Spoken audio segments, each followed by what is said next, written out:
Before we are getting into the session, let me make you clear about the discussion point. That is, today have you seen the topic today?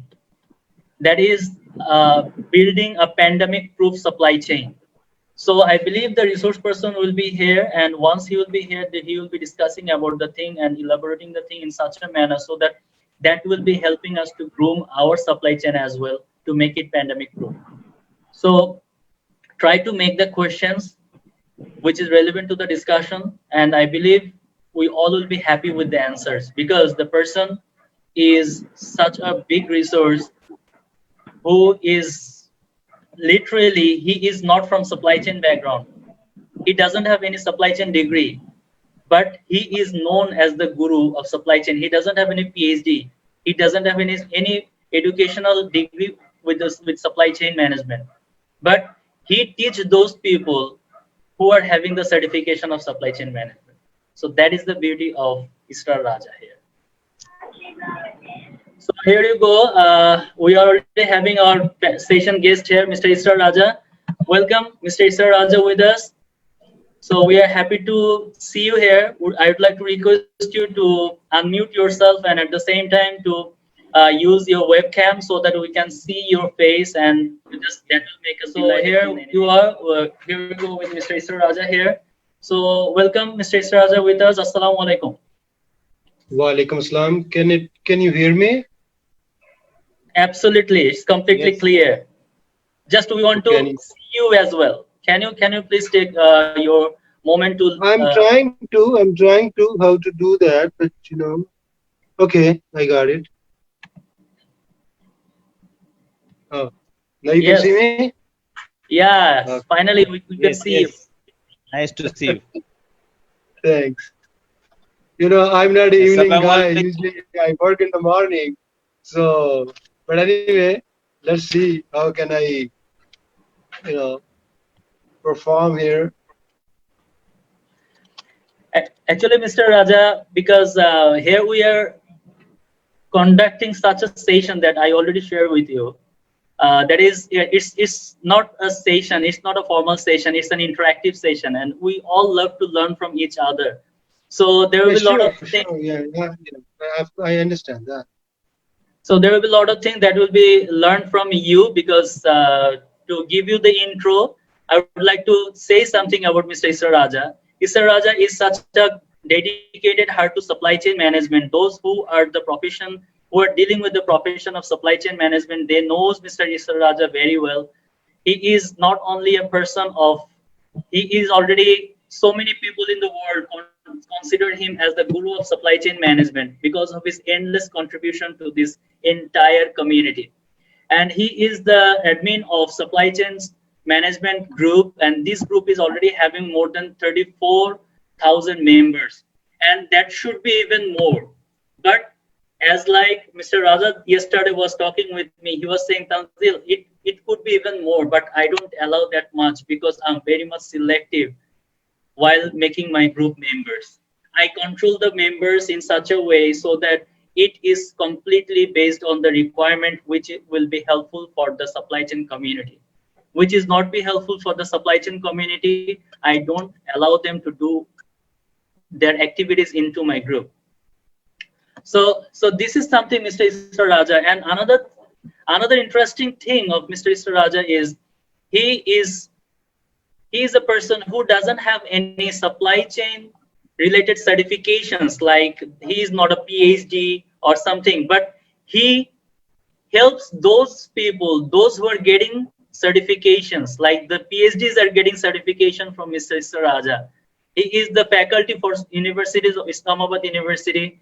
He is taking care of so many students, and something I learned from him while talking, that when we are starting our education, that is the most crucial part of our life. That time, the universities and institutions should give the best teachers out of it, so that the rest of the journey become very smooth and happy. So this is how Mr. ISRAR Raja is contributing to the supply chain community. He is taking the initial orientation classes of supply chain management. He is giving the basic. He's creating the base of supply chain professionals across the world. So this is something we are having today, and I'm very much happy and delighted to greet you, Mr. Raja here. Sir, welcome to our session. This session is belongs to you. You are the key person of today. So please take care of the session, and the crowd is really waiting to hear from you. I am going to get silent and I will be in touch with you. Thank you so much. Please continue. Okay, thank you. I'm really flattered by your introduction, Mr. Tanzil. Um, see, we discussed yesterday about like we talked about hour and a half, you know. So uh, I I did my master from Qaid Azam University in Pakistan. Then I went right away to US to do my MBA, and it is like about 35 years ago. I went to US. Then after that, I start working there. And that time, we never heard of supply chain management, but management actually it started in 80s when automobile industry of from Japan went to settle there in US. So they took all their vendors even when with them, and they made a Detroit make a auto village. So that from there they started the supply chain management. Uh, you are you are listening me? Hello? Yes, sir. Yes, We're yes, hearing we you. are all listening. Yes. Or you have problem because it suddenly changed something. Or you we went on Facebook. Yeah, we are live in Facebook. Yeah. So please, if if you cannot hear me or cannot hear me, so please just right away tell me so I will stop there. Uh, so I was telling you that I did my MBA, and then I started working with the Nestle. First my job was sales, and customer service and account development. And then after that I worked like a couple of years there, and then I came back to Pakistan and I started working with the Pepsi Cola in a sales and marketing. And all my jobs are basically part of different phases of supply chain management. So I learned lot of logistics when I was working with the Pepsi Cola, because it was so famous brand. I'm talking about early 90s when Pakistan won the uh, World Cup, and it was sponsored by Pepsi Cola. So Pepsi was on the top with that. So we were just working as a logistics. So as you know, fast moving consumer goods, the most difficult thing is to replenishment, and make the goods available to everyone, and especially in beverage, because I'm saying people will not wait, they will not wait for Pepsi, or they will not wait for Coke or anything. I have some areas where the people don't know the name of even Pepsi, but they were drinking, and they were telling me that okay, any black water, काला पानी जो भी उनको मिलेगा वो P लेंगे. Any black water, they will find it, they will drink it, they don't care. So it was our job to push them, and to it is called trade promotion. Then it is a middleman to whom we are reaching. So supply chain management, as you know, it is started from suppliers, and then manufacturer. And but I started working. My initial work was downstream, from manufacturing to distributor to retailer, and then end consumer. So we were basically dealing with the trade and uh, consumers, like and consumer. So during this, I have opportunity to attend a lot of certifications, or a lot of like Tanzil is saying I don't have, but they at that time we were as a training is not like this. So we are going for 3 days. If you have heard, LUMS is a law school of management sciences. So our factory, our Pepsi Cola was sending us for the training. So we learn Salesforce management and distribution management, and then Pepsi Cola West Asia Pepsi Cola giving us a lot of lectures on distribution and things. If you see my CV, I try to write that there because people like to read that those things. Even though I'm not in the market for a job, but I have CV there. Is on I think LinkedIn. I have Tanzil, you have seen my CV, right? Yes, I have seen your CV. That's although I said that you don't have the certification of Yeah. supply So chain management, but the thing is like you have a plenty and of I work resources with you. I have gone through your for, CV. That's what that was an and I will tell you one thing. One I don't have even degrees with me because I went one place and they say, "Oh, bring my degree." I say, "I took degree in my last degree I took in 1986, 85." So you need degree for the for entry, But then anyway, then I tried to find it and I put together all my degrees to show, to give them. Then I said, "Okay, I found them." So it was like, and I was moving between not different country, but between US and Pakistan. So I came, then I went back again to US after working for 5 years because I have to go for my citizenship. That is also important in life. So my citizenship was due in US, so I went there. I was thinking that I will go and take it, but it took me like a couple of years. So then I started working there for a textile company. It was home furnishing. How I define this: home furnishing textile company, anything which is they are making for the bedroom of the textile. So I'm talking about late 90s and the first decade of 2020 till like 2010 or 29, I don't remember. So I worked.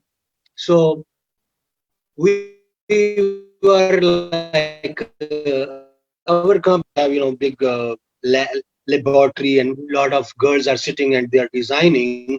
And then what we were doing, we were taking not me but our team of sales and my taken there to different shows and different. Our customer was like, our customer was Macy's, Target.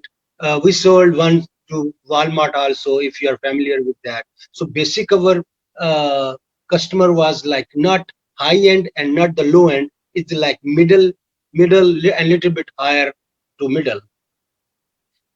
So there there is the first I started operation. Like I was telling you, my first designation was as a operations manager. So I was looking all the, including production, everything which is happening in US for that company related to operation I was handling. So then it includes production, it includes even shipping, it includes warehousing, all these things. But I was only my territory was US and distribution, of course. So I learned a lot. My MBA is in business management. So I will tell you one thing: if you are a good manager, you can do anything. If you are a good manager, then you can handle things and then you can learn. And if you are a manager's mindset is, and you know how to do the things and you involve yourself and you think about things. Sometimes we don't think about things. So and planning, I am the champion of planning and planning, even your own life. I will tell you one thing. I'm not saying it makes your life perfect, but it will control the damage. In case if something happen, you will bounce back quicker as compared to the people who have no plan. So I hope you agree with me. If not, then try it. So then I work about from 97 to 2000, about 2010. So uh, then there's a meltdown in US in 2008 and 9, but it came in 2008, but it hit us end of 2009. We tried to what we were doing, we were buying all our of course our major customers were, I'm sorry, our major supplier was in China, India, and some we are buying also from Pakistan, from Egypt, from Malaysia, I think. I'm sorry, Indonesia. So even from Italy, sometime from Israel. So we were buying all these places, where the and yes, and South America. I think we bought a couple of times from Peru and Brazil. So these are raw material I'm talking about. Then US, once I put together that how many, because we are not selling directly to the, directly to the, not selling, distributing. We are selling to their DCs and then their distribution. But sometime we have to make the arrangement that it was already destined to, their label was EDI. If you are familiar with EDI, there was destined to a particular store, but it goes it first because you people know about distribution. If you know about distribution, how it does work, it go to their a particular DC, and then from DC it goes to their stores, and they put the things together like cross docking. You have heard about that. I'm using also supply chains terminology, so we also, when I was explaining to you, I'm also explaining something about supply chain management. So so it is, I work with for global, basically it's become global supply chain management. So as I told you, about few years of the company I was only working in the US. My domain was only US, but later, like about 7 8 years, then I was the total in charge of everything, and that made my life real easy because I was planning from A to Z. So no one was, everyone was, everyone was working for me basically. So they are working on. So for this reason I'm saying supply chain manager is very important position. If someone give them the position, then supply chain management work. Otherwise, if it is just a tool, then I don't think it will work. I have full authority. Only my president and vice president was on the top of me, but if I will say something, they have to, because then I will be the responsible. So working in that time, it was as our learning curve is becoming better, we become better. Even I was involved in product development. So from product development till delivering the product to the stores, and even customer service. If, for example, if some complaint is coming from our product, it was going to the store. Of course, if I'm selling Macy's and Macy's received some complaint from some store, they were talking to me. So I was also in a customer service, and if there's any issue, I have to solve, because in sometime they will tell me I'm the encyclopedia of this whole operation. Anything I know what happened, or how it happens, or how it could happen.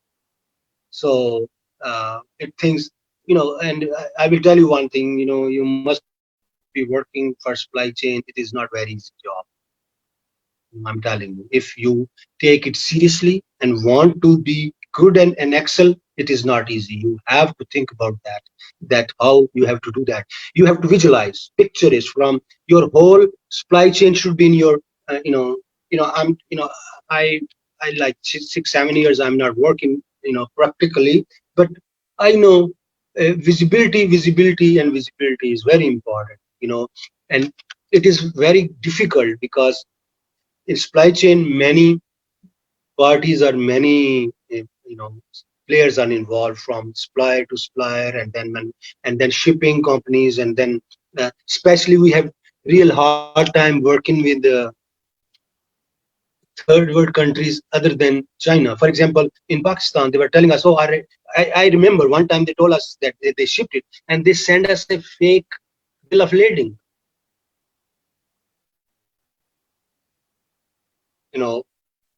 to satisfy, but goods are not there. So I was telling them then, even I'm from Pakistan, I told my company, please don't work. It makes my life very difficult, because then we have to, and I hope I know you. A lot of people, maybe you have working with US. It's very tough. They are very, I'm not want to use word is cruel, but they are. If You are late one day, they will charge you so much that all profit will go in like one day. Right? So you should be very tough and you should be very accurate. And I'm not blaming them because their whole thing is because they are leaving, they are renting, they are making space. They were telling us that this much space was for this your product. And if your product is not here, first we lost the space rent because they have calculated. And second, it doesn't make sale, which we have to make a profit. So these both things will go to you. You pay, or your supply will pay. Whose fault is not us? Anything. So supply chain is very difficult, and you have actually, in my opinion, you have connecting a lot of different things together and make a one picture. And every piece have different, they have their own interest, and I don't blame them because everyone is there to make money or make their thing. But I will tell you one thing. But I will tell you one thing: if someone become selfish, then whole chain will break down, and then no one is going to make the money. And because we are B2B business, there are not many customers there. So uh,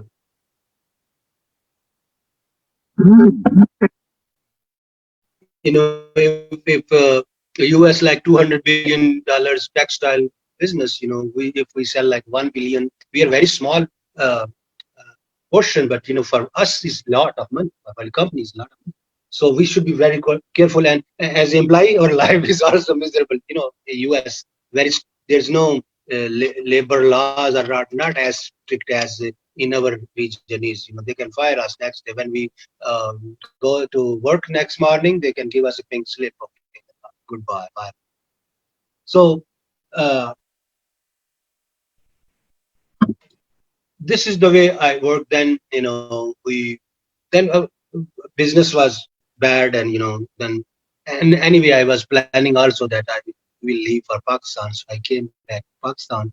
Then I kind of retired. I was not working, so and I was not planning to work. So uh, uh, then what happened? Then I start teaching, and I said I can teach supply chain management. And I know in this city, I don't know about Karachi or Lahore. In Islamabad, I was the first person who started teaching supply chain. That I'm for sure. This Qaida University started, and then in a couple of more universities. Then other people came in. There, no, there are a lot of, even my students are people who are good. I know. There are a lot of good people working. So they are, but I'm still what I then I open this group, like I was telling Tanzil. I open on Facebook my group for my students, because I was thinking that I cannot teach everything in the class. Anything I will read, and I think it might help them if they read. So I was just posting there. And then later on, I'm reading all myself too, because sometimes you don't have time. Then it is hard to research it. So I'm putting it, then I'm reading it, and then so this way it started, and it was I started in 2015. So almost is a May, I think it's almost 5 years now. So then no, we have always. Today I was thinking we have like 39,000 people, and it's like more than 200 countries. And it is. I think number three. And the West is the number one is in India, and they are like 5,000, and Pakistanis are like 3,500, and 2,000 or something, or 3,000 is from Bangladesh. So we have like half of the people is about 10,000 people are from these three countries. I calculated once, but I have people from all over the world, and they are asking me questions, and I love to answer that. And another thing, like Tanzil told, I am, my focus supply chain management, or were entering in the field of supply chain management. So just beginner. Sometimes they call me, they are doing PhD. I say I'm not a scholar, I'm a practitioner. So because PhD, they want, they are very technical things in writing, not doing in writing. So they do it because they have to satisfy their supervisor or things like that. But I will telling them my idea without any agitation. You like it, okay. If you don't like it, I don't. What I think, and I always, if you read my writing, I always write in my opinion, not it. In my opinion mean I think like that. That how it should be or how I think is like. But a lot of this world is full of very intelligent people and they're working, and their supply chains are very complex. Maybe people are there are like thousands of SKUs in one, and multi destinations and multi suppliers and all over the global. When I teach, for example, I was teaching about Airbus or there is another Boeing. So there are many things are coming from all over the world. Gearbox is coming from there, black box is coming from there, tires are coming from somewhere else. So what happened that for making the excellence in efficiency and responsive and the quality and the price, we try to bring the best things with the best price. So for this reason, we complicated. I recently made a presentation about challenges in supply chain management. So I said it is like a dichotomy, or uh, a kind of thing is that we create this complexity for we ourselves.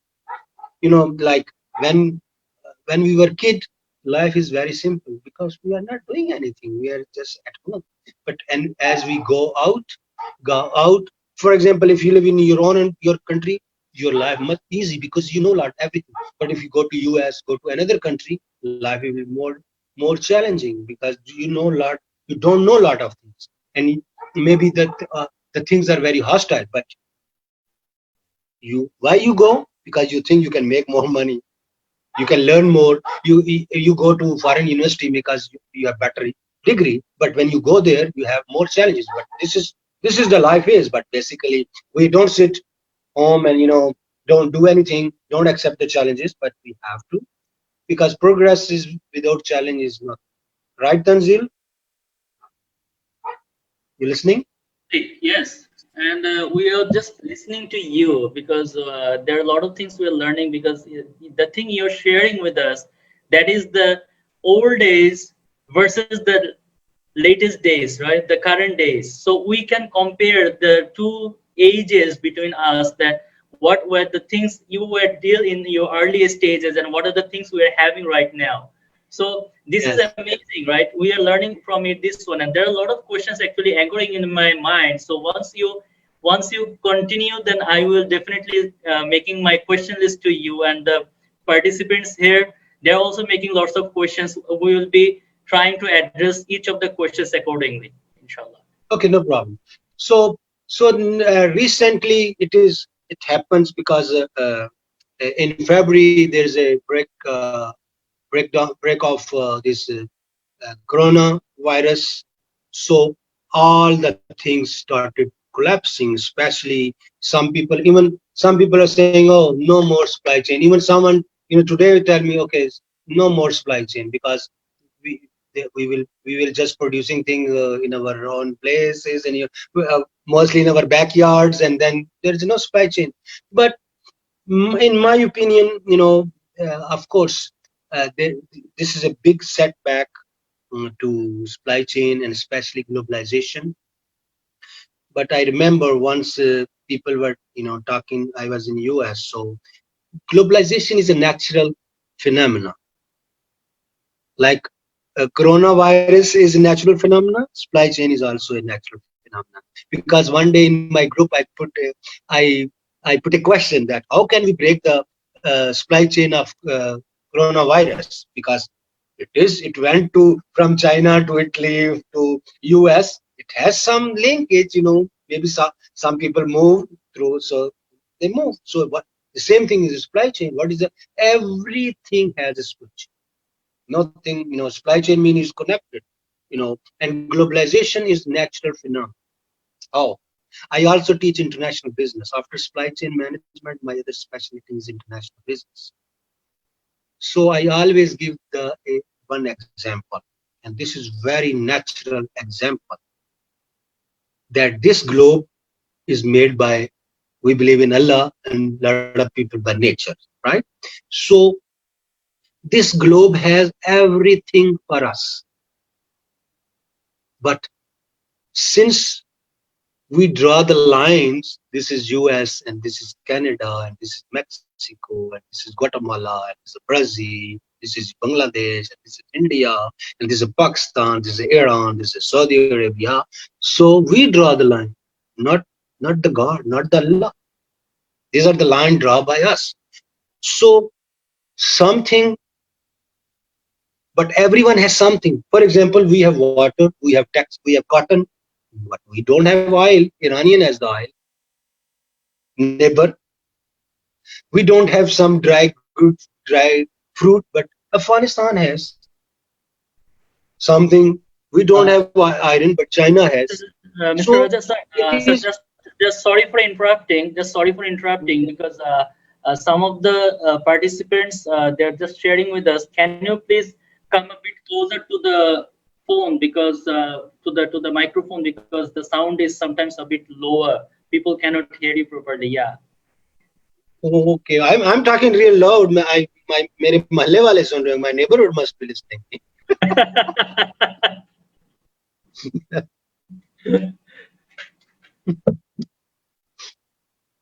Okay, I'm trying to come closer to that, closer to my phone. So I was talking about that. So this globalization is a natural. For example, it's like wind, it's like rain, it's like clouds, it's like earthquake, it's like tsunami, it's like coronavirus. So, but no, and I will tell you one thing. I went to US in 1985. So at that time, things, for example, one thing was for $20. Due to globalization and due to China, it become like $5. So I have extra $15 to spend somewhere else to raise my living standard. Tanzil, you are understanding me, right? Exactly. I'm Tanzil? with you. I'm with you. Yeah. Yeah. So these are all miracle of supply chain management. And I'm so proud to be a manager because I'm telling my student, if we MBA, BPA would be not in this world will be not in this shape what we have now. They say, how? I said, doctor, we made hospitals and then we connect patient with the hospital. That's our job. We do advertising. We tell people where the hospitals are, and then distribution. And we make, for example, one medicine is done by invented or discovered by one scientist. It's so expensive. If he will, and who will taking them to the customers? We produce more. We make the economy of scale, and then bringing their price down, affordable, and then distributing. So whose job is that? Ours. I think you must agree with that. If I make something here sitting in my room, who will come and buy? No one. I'm very intelligent, but if I'm not telling people that I know this thing, like I will not going on Facebook. Who will know me? And Zil will not never know me. But it is the marketing of your services, marketing of yours product. Use yourself. When I'm telling girls and boys in my class, why you are coming with makeup and wearing very good clothes? Why? Because you want to be attractive. You want to be distinguished. You want to be chosen by something. Same thing with our product and services. Competitive uh, advantage, what we say in business. So we try to do that. We study more so we can make more money and we can have a comfortable life, and comfortable we can get a better partner, spouse. So this is also part of our life, and we can have a comfortable life. Or one of the I'm also teaching ethics, so ethics is also, so we want to become a good human being too, of course, with study. No doubt about that too. So this is, so we were talking about this coronavirus. So when it came, I was, it in Pakistan it started in March. So someone, one of my students, she's also anchor in the radio. So she said, "Sir, I want to get an interview from you about what." So I said, first thing I said, we have to make a protected corridor for this, like, because most of our things are coming from Karachi. We are in the north, so we have to make a special. And I was reading an article yesterday, what, and the same, the Dutch was doing the same thing. They make a more visible supply chain and more quarantine supply chain. I will use word no quarantine, because quarantine mean, uh, I know you guys have heard about bonded warehouses and bonding transactions. It is that when things are coming from importing, it's coming to Karachi, but I want to do the custom in Islamabad. What they do, they buy a container, it is bonded, and they are special companies.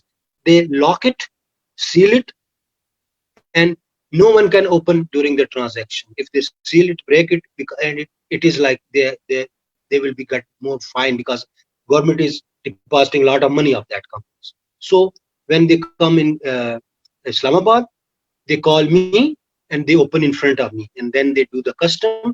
So this is called a bonded transaction. And then there's a bonded warehouse. Bonded warehouse mean things are yours, but it is not duty paid. So sometime what happen, you don't have money to pay a lot at once, so you keep it. Of course you're paying rent for that. So as you need, you go pay the duty or custom duty and get the money, release the money. So this way, you are making your flow better, and also using their warehouse. Of course, their warehouse is a little bit expensive than normal, because there's a bonded warehouse, and most of the time they are government uh, approved bonded houses. So this is kind of supply chain we have to make. So I was thinking that, and then Tanzil talked with me, that we have. So I try to put a lot of some of articles, because they were like hundreds, not thousand, but hundreds of articles are coming about COVID-19 and supply chain management. So I was thinking, simply I want to make a presentation, and I put together like uh, about 6 7 things, which we were expecting. And again, I will tell you one thing, it is so complicated, things are happening, you know more than me, because you're in the field. So we have to survive. Today someone was telling us in Pakistan Just that one this thing, is no natural thing. It is. one thing just I want to interrupt with you. Pardon? That is, yes, the thing is, like, I have a question in my mind that I till cannot of hear you. now Sorry. we are having a fantastic detailed Okay. information regarding the supply chain issues and the core values of supply chain, and that is the true thing that you really nailed right, that in supply chain people, everything, if you consider, there is nothing, none a single place where there is no supply chain at all. We all are living with supply chain. But if you consider right now, if this situation, this pandemic situation, how you consider this supply chain management, because nowadays people are talking of disruptive supply chain management, and how you really considering this disruption in the supply chain management, and how it will be, how we can cope with these situations. Because if you consider the chat box, you will see there are a lot of questions like already declared over there through our participants. They're asking that how we are going to deal Yes. with the situation, and what could be the way, because today we are going to talk Okay. I will tell you. about this one. I will tell you. I got your point, and for this reason, I'm saying it is not very simple. There is no simple answer for this thing, because supply chain is so much embedded in our business, in our life, that, and it is, for example, the first question I give to my supply chain, first assignment, I say, okay, go and pick a thing and make it a supply chain. Go backward. For example, I'm using this tea bag. See from where came it. is from Sri Lanka, from Bangladesh, from how it comes. So, I'm taking tea, I'm wearing a shirt, it's buttons are coming from China, things are coming from here, dyes coming from Germany. So these are things are, so it is not easy answer, the things you are saying. Again, but I will tell you one thing, it is not the first disaster that happened to supply chain. One day I got a news in the morning when I was working that your ship has been sinked or sinking, not sink, sinking. It's coming from China, it's a Pacific Ocean. For me, that is disaster. For me, that is disaster. So things happen. Then tsunami. I think tsunami was a wake up call for us too, because Japan was the major supplier of high end goods. So it created, for example, all the just in time inventory and zero inventory and lean management and this thing and that thing was just washed away with tsunami. Same thing is happening here. So I put together few points here. So I will go one by one with you, and you have any question, just keep it right down. So then we will discuss it again. So, like you are saying, or some people are saying that we globalization will shrink. So to some extent, I agree initially. It will happen. And I will tell you one thing. Some people were saying that it happens before, like I don't know the word's name. There's already this kind of things happen before in this world. It's not the first time. But we forget because human being is very resilient. Otherwise, we were not surviving things after here. We survive. It is initially it will be difficulties, and of course, business model will change. Like one, I put near shoring. You have to make things close to your home, which we were already doing it. Yesterday, I have a friend from India. We were talking about self-reliance, but I'm saying you cannot be self-reliant. No, no way. Even China needs oil from here. India wants, even US wants. And I will tell you one thing: US can be more reliable. God has given, if you believe in Allah, God has given them everything.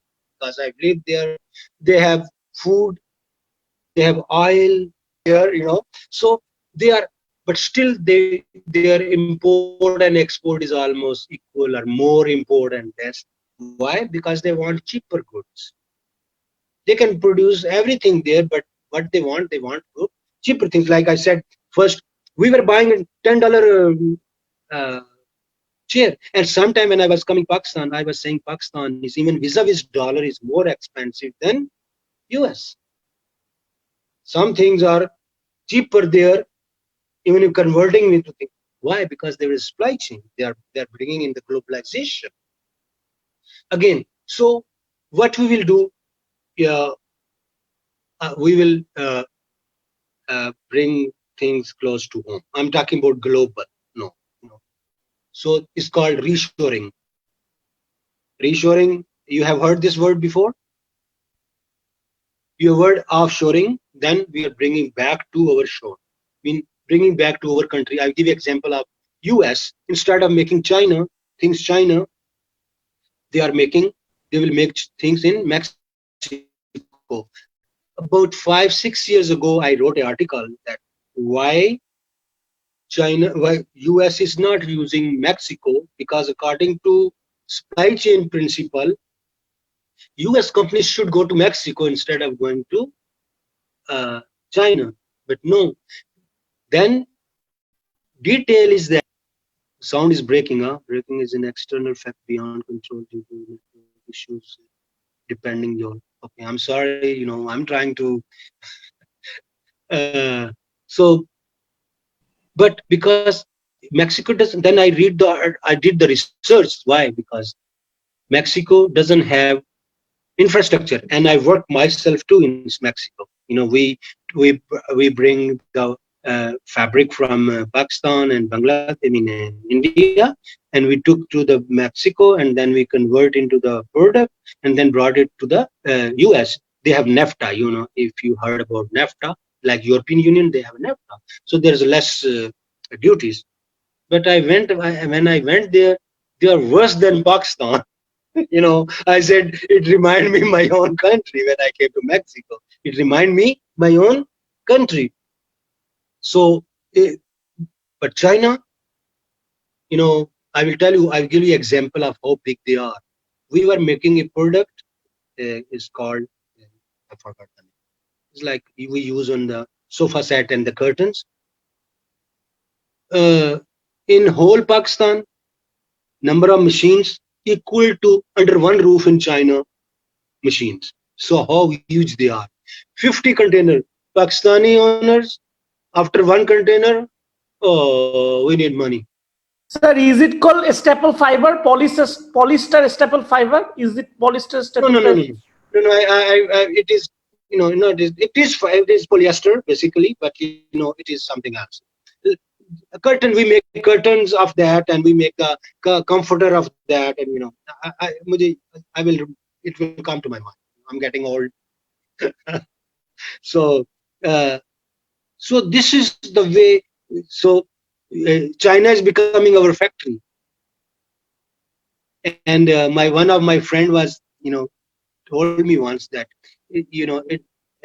US is like a queen bee. Queen, the bees. One is the queen bee, and the rest is the worker. And China and us are workers. And even when I was studying their international economics, our teacher, he was redneck. He said, "We gave you paper money, we print it. It's only the cost is the printing cost, and you give us real things. Japanese are giving us real Toyota, real Mazdas, real things. Bangladesh is giving us garments. Pakistan is giving us cotton, real thing. We give them just paper." And I agree to him. And this is their main strength. But this isn't. They are powerful, and they want to stay top on that. Their dollar should be stay in the strong position. So nearshoring, close to home, shortening the supply chain length. That I said. Shorter it is, it will be less complex. The longer it is, it's more. And it is not like no, it is always like that. If you go back before Corona, read the articles. Risks, longer the supply chain, more is exposure to risk. Then deglobalization. Yes, it is a big blow to globalization. So we are coming back to deglobalization. And I will tell you one thing. I wrote an article about just to in line with the discussion, guys. Mr. Israr Raja is already discussing about the core factors that how to build a pandemic-proof supply chain. So if we just follow the step-by-step procedure, he is just trying to make this story so that we all will be understanding at the end of the story, we can understand how to make it pandemic-proof. So I believe that will give us so many answers of our mind. But again, there are some more questions. Don't be disheartened. We will be addressing each of the questions when the time will be coming. Okay, no problem. So just stay with us. Thank you so much. Please. No problem. Okay. So then deglobalization, like one of you guys, told me that, is telling us that there's no globalization. But again, in the beginning, it will be actually is a restructuring. It will happen some, but it will. China will be not stay the only destination. I will tell you one thing. And I was going to tell you, they are saying the big loser of coronavirus is China and India. The big loser are China, will be China and India, because though most of the companies of West are outsourcing to China and India. But again, for this reason, they are very. One thing just wanted to know, the big losers will be this China and India. Although the most of the countries are mostly dependent on these two countries in terms of the Yeah, sources. So how yeah, come of course, for this reason how come saying they this, will be the losers? It's just curious mind asking you. okay, because we, for example, when we are going close, because for Pakistan, China is next door. Pakistan has no issue, Pakistan has no issue with China and India, because I wrote an article about the uh, a very vital position of Pakistan is that we are hand, at the hand arm length with India, the biggest country, and also China. So we can walk to them, you know, instead of going Karachi is farther than me than India. I will tell you one thing. If I go to Lahore or border, so for loser, it is already, they are losing the orders. But I will tell you one thing: they will not easily let it go. This is, no one. They will do everything. What? Why they did? They control the uh, uh, pandemic in China so quickly. Even some people are saying they are hiding a lot of information. Why they are hiding a lot of information? Because they want to stay in the business. And same thing, I read the article today, this morning, about India, that people are surprised that why India don't have that kind of things. God forbid deaths, or why they don't have that. Then there's a different answer, and one answer is maybe they are following the China model. What is China model is not telling the people that. So this is the different. I'm not endorsing any of these things, but this is the thing. So deglobalization, and then migrating the manufacturing, diversification. Don't put all your egg in China, like you said. This way, you know, uh, I will try to make some product also in Mexico. If even I am US, I will invest more there as compared to China. Same thing, European. I was reading article there, but it was already happening because So, Chinese so Mr. Raja, the Chinese thing is like there is a point that was been raised by Mr. Samir yeah, Bhatnagar from India.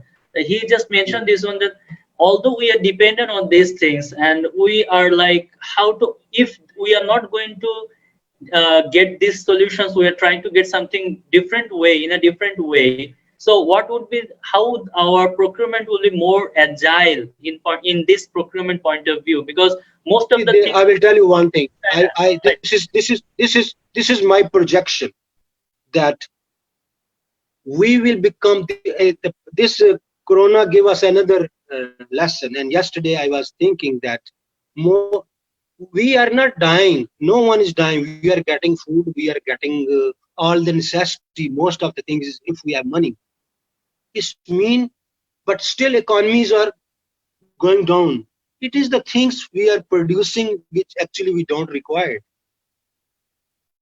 I you can I hope you are understanding. For this reason, I have one shirt, I can live with 5 shirts for whole year, but I am buying 20. Why? Because I have money. And there's a supply chain of people bringing things, and then I am the marketer and I am selling things. So I'm predicting, maybe I'm wrong, that our production, overall production, will go down. I'm not talking about India and China, but all over the world things will go down. In Pakistan, in last month, only not even one automobile has been sold. But people are living is not that they are walking, they have cars. But what they do, if the business is going on, they are buying more and more and more works, and it happens before. And I have a very good question for people. Is supply chain is anti-sustainable?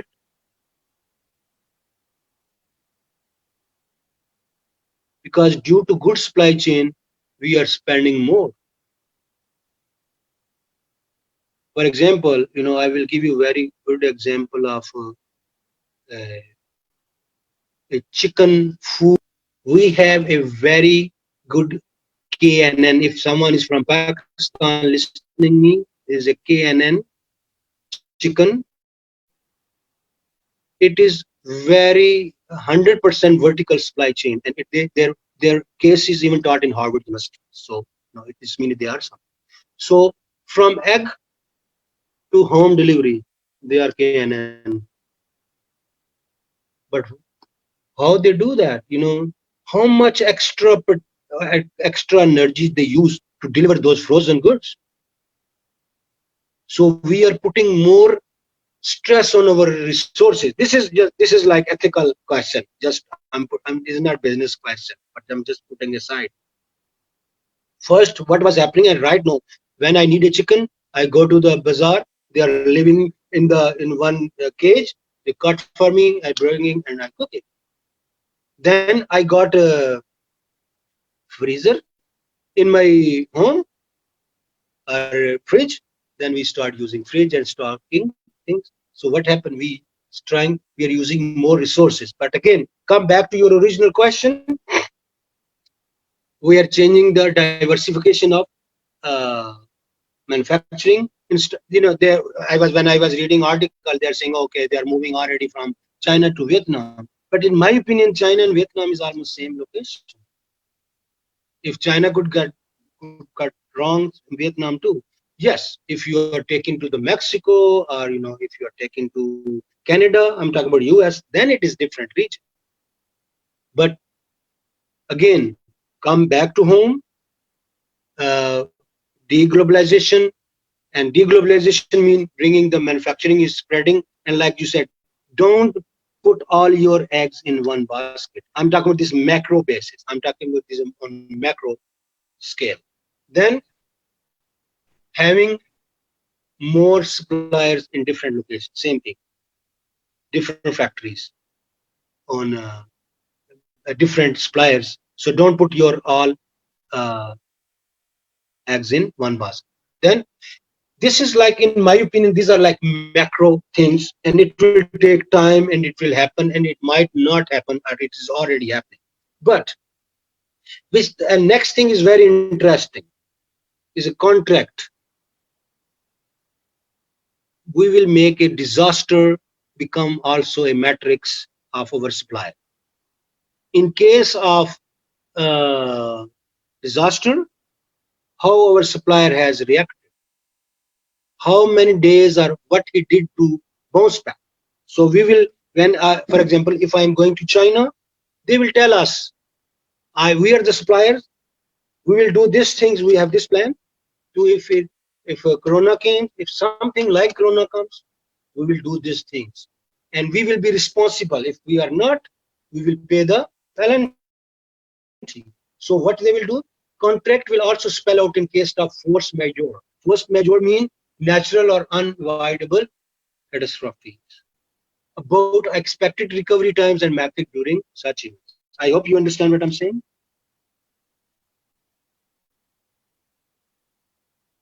Excuse me. Yes, sir. Please continue, sir. So Yes, we all are with you. We all are with you. Yeah. okay. So yeah. Yeah. So it was not first. No contract was covering disaster, but no new contracts will try to cover disasters. That if in case of disaster, what they will do? Like I said, how they will create a pandemic proof supply chain. What they will do? They will do these things. They have equipment. They have shipping things which are quarantines. So these are everything is they will do. Know what they are doing? China, what they did. Hundreds of companies say, okay, it's disaster. We are not responsible for supplies. And in contract, there was nothing written there. So buyers are just sitting. But next time when you go for contract to China, to Bangladesh, to Pakistan, to India, to Brazil, to Egypt, you'll say, okay, in case of this thing, what you will do, how you will cover that. So this is another thing. Then next thing is called deep mapping. Deep mapping mean company will, like I said in the initial of my lecture,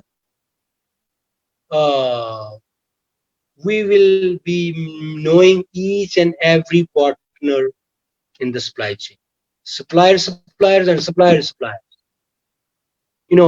I will tell you one thing. We were already doing this. For example, I am in textile or I am in polyester. So we will always look in the future pricing or the industry pricing of oil, because the polyester is a byproduct of oil, and the textile. What is happening to the largest country who are producing cotton, like India or Pakistan or Egypt? What is happening there? So if there's a drought or less rains or something happen, so it means textile prices will go up and go. What we were doing, we are going quickly and making the contract for a longer time. So these are things you have to, if you are, and it is very complicated, and it is risk also, but the rewards are also reward and risk. You go together. Higher the risk, higher the premium. That why they are, why they come to sell burger in Pakistan. They don't come to sell anything. McDonald's is everywhere in Pakistan, but they are So, making more money. They are selling same the burger even higher price than in Los Angeles. In Los Angeles, there's a deal. You can buy 2 burger for $1, but here for Mr. Raja, 150 you can't buy. if in that case we can say like this, these situations actually, if we are considering the pricing and other things, that is dependent on different type of situations, and based on the situations, people are actually hiking the price and they are making their own strategies accordingly. So this is sometimes not aligned, or sometimes it's not that ethical as well. But the thing is, this is at the end of the day, that is business.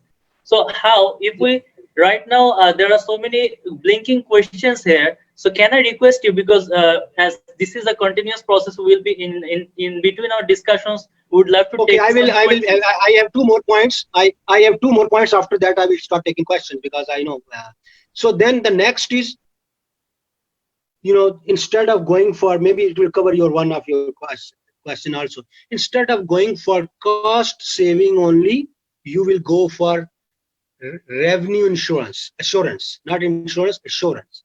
For example, I come from Los Angeles to go to China or India for the pursuit of getting a cheaper goods.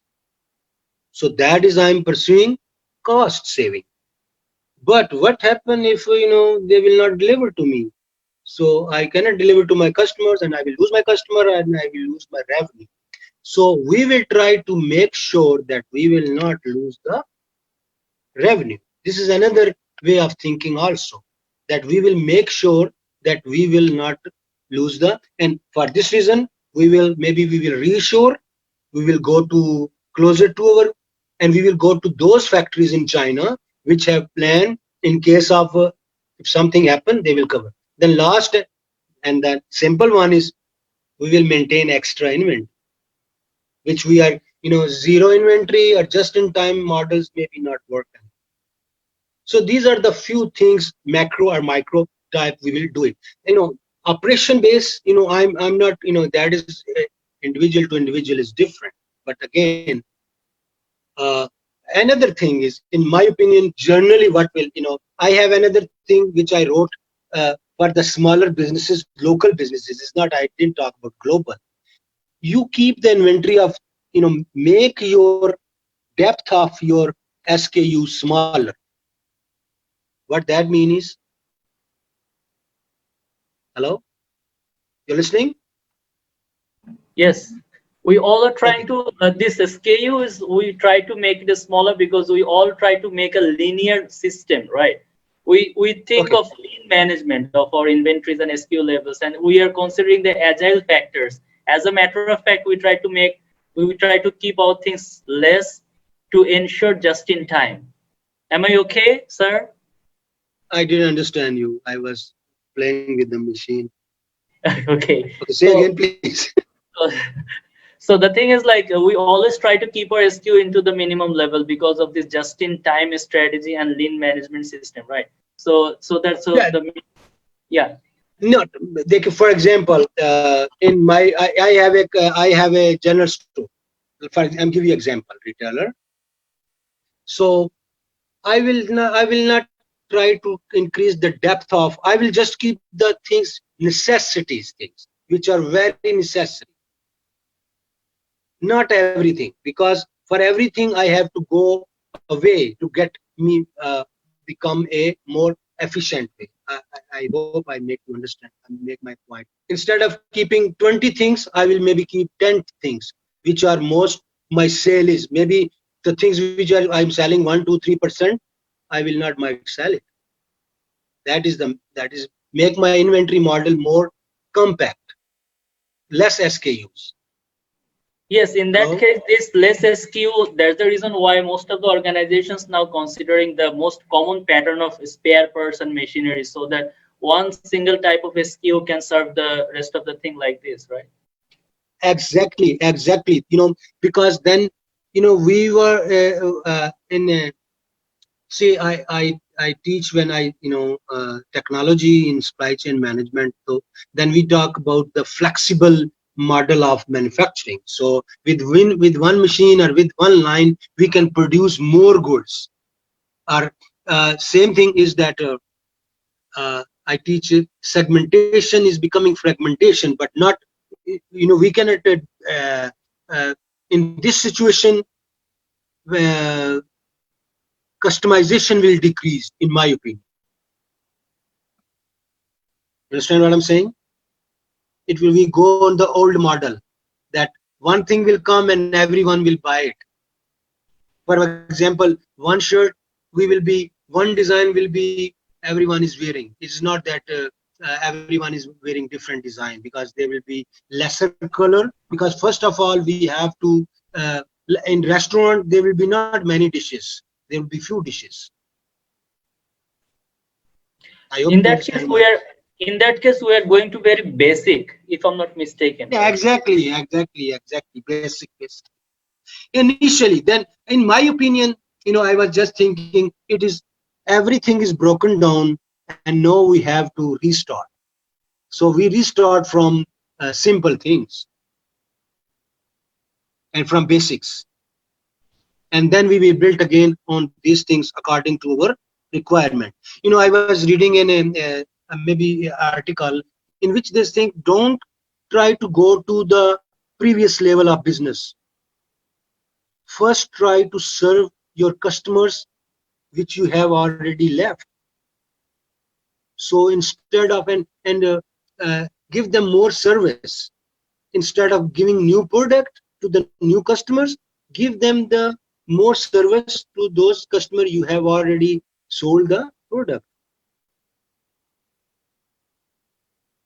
Yes.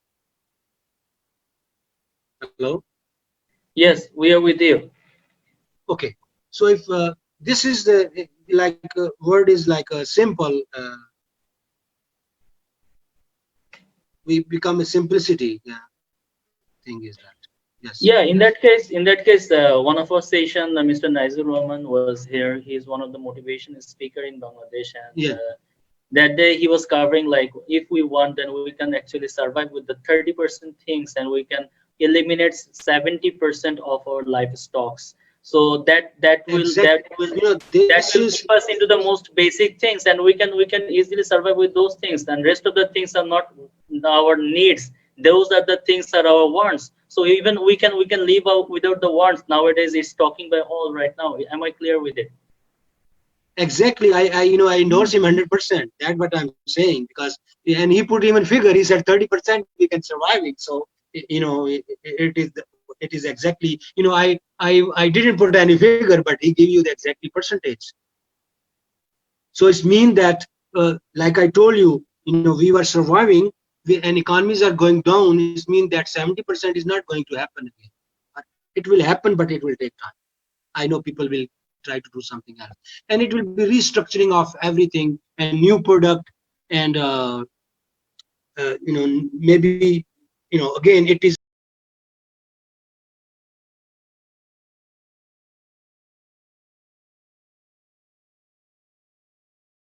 May I request Mr. Samir to raise the question so that Mr. Raja is here to answer the question, because you are since long you're waiting with your question, I believe.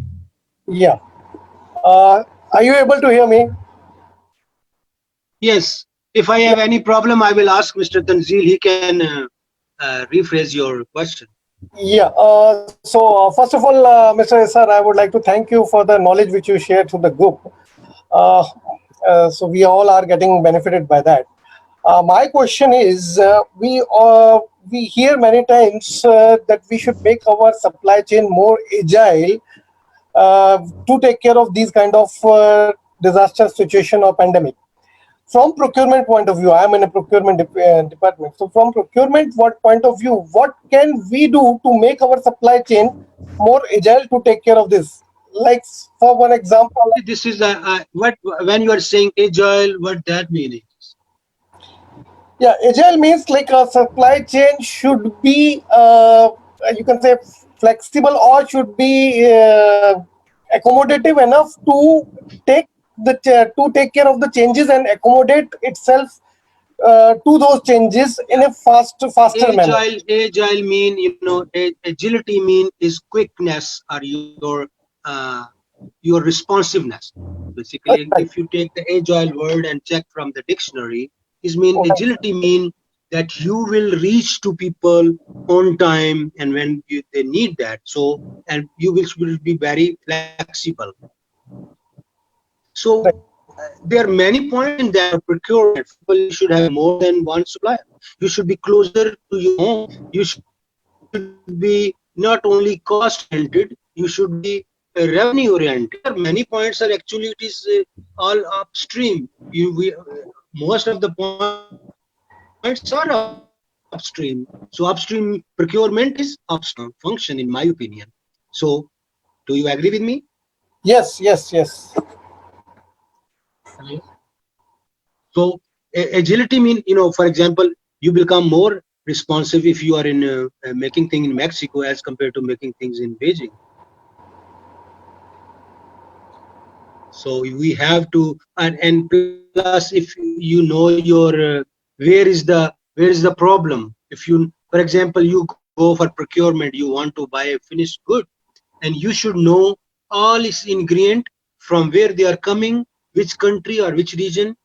So if you have any doubt about some region, you say, okay, no, you change your supplier.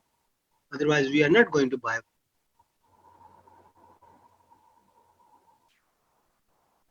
This is, you Right. know, and then most of the things you know, in my opinion, these are like procurement related. Just to add with So you just to become add agile. with Mr. Give me Samir, some examples. Some just to add with Mr. Samir, that as you yes. just say that although if we are not comfortable with the supplier base in terms of procurement, in that case we will try to get some alternatives accordingly. So what if, like, during this pandemic Yes, we all we are already already doing this. understood, I know if it's in procurement. we all already understood the point that how much dependent we are on some of the countries. So that means, in if you consider indirectly, they are already into a monopolistic situation right now in the procurement procedure. So how you're going to consider this one? I'm just adding with Mr. Samir, if I believe that will be helping the crowd. Right. See, monopolistic is not good in any case. In, you know, in a supplier base, you know, if you have a study the Porter's model, you know that the supplier or customer, they both shouldn't be monopolistic. Otherwise, you are in big trouble, and you don't have to go in that business. But again, because China is so super leading in all the things, you know, I love China. You know, when we were working with them, we are very few issues as compared to working with other countries. You know, we have problem with Pakistan. Then once we did a big deal of sheet set from India, and they are very good. But unfortunately, they couldn't deliver on the time. When I call him and I ask him, he said, "Oh, वो जहाज नहीं आया, ship नहीं आया." जिसने लेके जाना. So that is not the right answer. That is your supplier's job to make arrangement of everything. And if we have to, what actually managers are doing, we are forecasting, and our forecasting, our future plan is on our assumptions, and assumptions are based on reality. It's not just we were in our dreams, we are doing something in our experience. And I will tell you one thing. When my customers are coming and they were asking me about the delivery, I was making a timeline and putting, like, is a project management. If you are familiar with the project management, is a project. Any delivery of a shipment is like a project. So you do each and everything, every activity, and give the time, then buffer zone, and then even then, and you go, okay, sir, we have difference of 15 days. So I say, no, we cannot. Then we go back again on table and talk with our suppliers and our everyone. Then we want to reduce it, the time limit, with transportation, with manufacturing, with putting extra machines, with doing extra things. So these all things are doing. This is our job, basically, supply chain. What is supply chain is meeting the demands and providing the supply. That is the job of a supply chain manager. Yeah, Tanzil bhai, if you allow me, can I And add? procurement is very important. Yes. Should I add Sure. something? Yeah, thank you very much, Shah bhai. This is Wahid Anwar, head of supply chain for Sure. RPEC Bangladesh. So basically, that I just want to add, actually, since we discussed about the agile supply chain or agile staff, actually. So basically, that this is actually what we can react fast to the situations. Basically, for example, that since the pandemic has started, as a procurement personnel, actually, how fast we can fix the alternative and how fast we can create different solutions and how fast we can add the changes. Actually, basically, this is what we as a procurement personnel or supply chain personnel to understand the situation as fast as we can and forecast, then we can take some decisions. Actually, just to add something in this. See, when I talk about the contract, it is that exactly the things you said we should be spelled out in that contract, that how fast they will, if something happen, how fast they will recover, what they will do, what kind of backup they have, what kind of plan B or C they have. So exactly, I agree with you what you are saying. So it is not that everything will be good, no. Things can happen. First of all, we will pray that nothing go back. I'm always ready. As a professional, we will not just pray, but pray with the plan. That is my thing is that. Yeah, just to add with that God one, because why people are talking right now plans doing regarding this thing, everything Mr. Raja, why nature, people are talking right? regarding this thing, because if you consider what's happening here, that is not a right now we are not, this is one of the toughest time that actually appeared after 100 years. If you seek the if you go with the history analysis, time series analysis, we are again into this pandemic situation after 100 years.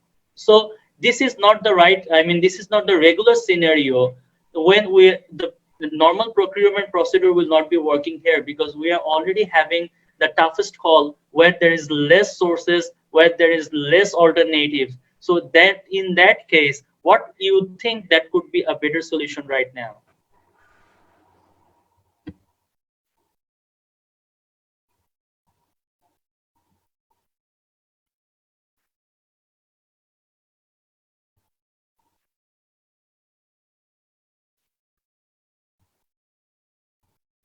Yes. The last question I didn't understand because it was kind of becoming like a echo or something like that. Okay, the question was that was not a question. I'm just in aligned with that one, because we all procurement professionals always try to get some alternatives, which is a regular procedure of our activities, right? So in right now we are facing into a pandemic situation, which actually, if you go through the time series analysis, it has appeared after 100 years. 100 years back, there was another situation like that. So this is not a regular scenario. Now we have less alternatives. Now we have less sources. So what could be the best? What could be the best alternative right now? What could be the best decision right now to be taken by the procurement professionals to survive into the position, to survive as the fittest? What do you think? You're asking me? Of course, you're the boss here. You already answered that, you know. See, we are learning every day, you know. And I will tell you one thing. After this pandemic, we will be more intelligent. We will be more intelligent and more professional in our job because we are overcoming, you know, I will tell you one thing.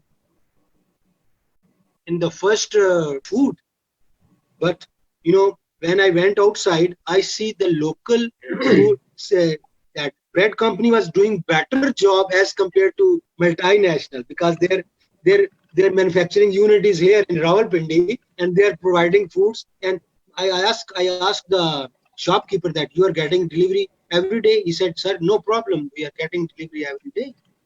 And even I know the things are becoming a little bit expensive, but most of the things are not expensive. You know, they are almost same price. But we are learning more. You know, and this why we are discussing this. If there will be no pandemic, we will not discussing this. You know that, and we are thinking. You know, these people, about 2-3 dozen people, are sitting together, and you know, very intelligent minds of you all, and we are talking about these issues and solving this problem. But again, I will tell you one thing. Even in normal situation, we have always problem and always risks. So risks should be always calculated and taken care of beforehand. Proactive is very important. Is becoming proactive is very important. You know, you should take care of everything. And as you become more experienced, you know, you're becoming more, and you know how to handle the situation. You know, I know every day there's a new problem, but since we are the master, we have solution for that. Sometimes it works 80%, some time it works 90%, and some work 100%. So management job is to solve the problem, and problem will be always there. You think that it is easy going? No, no way. Even if pandemic is there or pandemic is not there, you know, there are a lot of things are happening every day. Our competitors are coming with new things. Markets are coming with new things. Governments are coming with new things, and nature is also coming with the new things. So we have to combat with everything. That's our job. We get paid for that. Great. Actually, that is something I used to say. That is something I used to say every time, that what is actually problem, the unexplored solution of anything. So if we really guys dealing with the solution, there is nothing called problem. And being a supply chain professional, we should not, there should not be any word called problem in our dictionary. That is what I used to say every time. No, see, this is very romantic to say, you know, there's no dictionary word, there is a problem. You know, I don't want to say that there should be no problem. But, you know, we should be trained to handle those problems. That is, for this reason, you know, they hire you because you have experience. For this reason they hire you. They pay you top of the line money. This is the way things happen. Any other question? Yes, there is another one, Mr. Samsuddin Bhuya. He has raised his hand. May I request him to please elaborate the question to Mr. Raja? Yeah, Mr. Samsuddin Hi. Bhuyan. Good evening and assalamu alaikum everyone. You can listen and you can tell me. Assalamu alaikum and good evening. It's a very immense pleasure for me to attend your classes. And really it was a nice discussion and very learning session as well for me. And your experiences were really appreciable for us as well. I just want to have some information, like this is a pandemic situation. So in my mind, I'm thinking as a supply chain professional, what should be our strategy as per current situation, and what should be the strategy and what are the steps, what are the issues we should take care in future, so that we can survive in our areas. Because as I am working in a textile and garments industry, lots of orders are Mr. Samsuddin, we missed some of your voices because that was not clear. okay. So I'm just asking, I It am is trying hard to for know, me to. is it okay right now? Yeah, it is okay. No, but okay. Okay. See, we I'm talked just a lot of about your answer, about your question. We are already talked a lot about this thing. So I know there's a big problem in textile industry. So it will, in my opinion, you do your best. In meanings that carry on your strategies, which you are already doing it, but do with more care. Uh, you have to more make your supply chain more visible, and more talk with your customers regularly. Communication is very important. You should keep communicating with your supplier as well with your customers, so they will not get panic both sides, because if you are in the middle place, you are in the manufacturing side, and you should be very uh, agile in communication. You should tell them that this thing. And I will tell you one thing: if you have customer in US, they love to see the things reality, what is happening, and they know that what is going on. It is not that it is the only your factory or your country is affected. But if you do better than other people, and you try to do better, spend more time on your job, use your special use your skills much better if you have. So that way you will be the winner.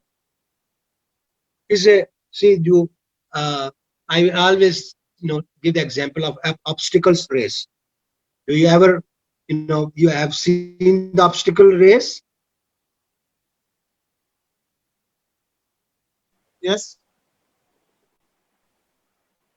You have idea? So we have to jump over obstacles. Some hit the obstacle, coming every day new obstacles, and this is with more energy. And I will tell you one thing: your profit will reduce too.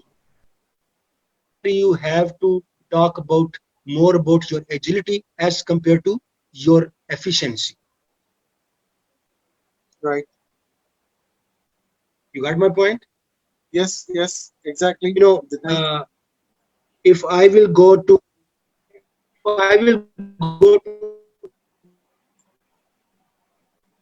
if I go to bazaar, I will get it what I got,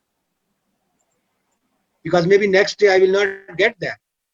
Same thing, your profit margin will reduce definitely, but you will come up if you keep your customer happy, satisfied. I will tell you one thing: you will recover. You will make more money. You will have so many orders, because they will say, Mr. Shamas has provided us which other people didn't provide us. So next order placed to him, give to him. So don't be too much bargaining with your supplier or with your customer. I can tell you, it is like if it is. I will give you example. If your girlfriend is, your cup, and you want to go again with her because you like her, so you will do everything. Sometimes you have to accept her things, even you think it is not fair, but you have. I think in this situation, your relationship it should be very good with both sides, with your upstream and with your downstream. And end of the day, you will be the winner. This is my advice to you. Great, And such a keep them nice, such a visible. such a romantic way in combination in the supply chain management. You see, you can that is the chemistry, right? So I will that tell you one thing. Yeah, I will tell you one thing. Your suppliers are like your babies, sometime, and your customers are sometimes your babies. You have to take care of them. Sometimes you have to pamper them, that. And I know we have to, sometimes you will be tough on them, you have to use both things. That is your personal skill. Intrapersonal skills are very important. But this is I will tell you one thing. The supply chain manager who has best intrapersonal skills are the most successful. Because हमने तो सबके साथ काम करना है ना. We have to work with everyone. And our objective is to, I give the example of American football. I gave the example of obstacle race. It's also like American football. You have to take football, it basically is a handball, from one end to another end. And that is exactly supply chain is. And there are also many obstacles in, and you have to zigzag, adjust agility. You have to show, that they have two kind of teams. One for attack and one for defense. So attack is more skinny. The skinny mean lean. The meaning of lean is skinny. Lekin furtile mean they walk. They are agile. They are twisting their body like going like this.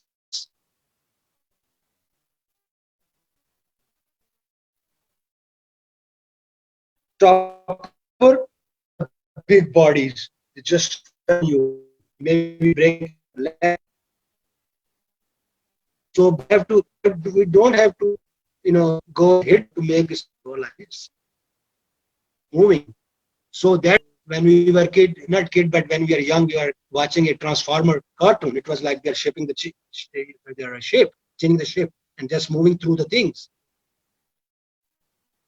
So this is called supply chain, and this is, you have to, किसी को back करना है, किसी को सलाम करना है. You have to do. कभी आपके भी हाथ में आएंगे वो, you can take revenge if you want to. I will tell you one thing.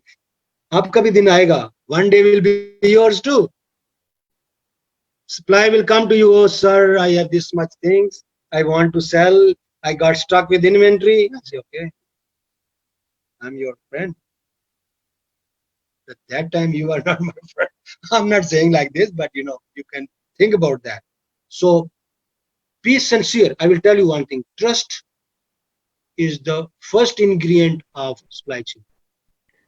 For example, once people come, one Pakistani supplier we had, he come and begged to me.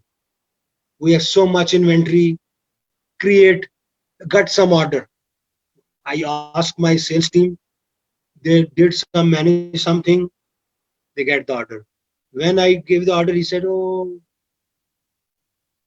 He tried to, come back to me. I said, no way, no. It's my word to my supplier. Even I have to provide from anywhere, I will provide, because it is my credibility on stack, not yours. But after next, you will be gone. No more business with you. And I'm very compromised with, if someone give you hard time, I'm not talking about price, delivery. No more business with them. Then they know your mindset, that what you are, यहाँ पे तो बड़े quality की बड़ा फटा है. It's big issue. Quality is big issue. They show you something and give you something else. For this reason, but I maybe Bangladesh is much better than Pakistan. I work with India, same thing. I work with Pakistan, they're worse.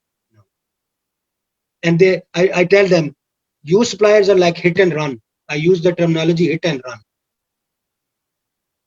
एक दफा गला काटो, फिर कोई आए ना आए. cut the meat and go home. Nice presentation and discussion. So the butcher strategy, right? Be flexible. So the butcher strategy, yeah? No, I don't want, because I don't want to use butcher. But if someone wants to cut you, you have to save yourself first. Because you also have a muscle, right? Like procurement guys should be very, very, that they should keep their scorecards of each supplier, scorecard. Quality, they have 5 out of 10. They have delivery, they have 10 out of 10. This thing, so they should measure them. Price, they have this, and which is more important for your company, that will be weighted average. More weight should be to that thing. Like Shams is saying about procurement, he knows what your factory philosophy is: price, quality, timing, and everything. Sometimes we want everything, from our suppliers. So again, हम कहते हैं उर्दू में, जब अच्छा वक्त नहीं रहता तो बुरा वक्त भी नहीं. If good day doesn't keep forever, bad day doesn't stay forever. So do what best you can do in this situation. This is my philosophies. Do best. Do your best. Think how you can do better. Be polite with people. Don't be butcher. Like you said, be polite with people, because people are frustrated. Everyone is afraid. So give them thing that nothing will happen. So they need psychological, motivation, like you said. Your speaker was telling us. So motivate people, because depression is worst thing. Don't get depressed. As long as Allah is giving us food, our fans are on, electricity we have internet. So we have little bit money. I will tell you one thing: the most suffer people are poor. In US, almost 80% people die who are not white, because they were poor. They couldn't afford to go to hospitals, and no one give them admission. So we are lucky in our countries, so we are good.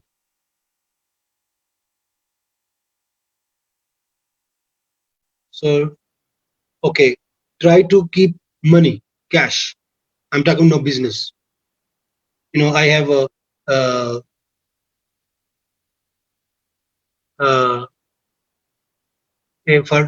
and I have few points. Let me tell you. I put here. So what you do?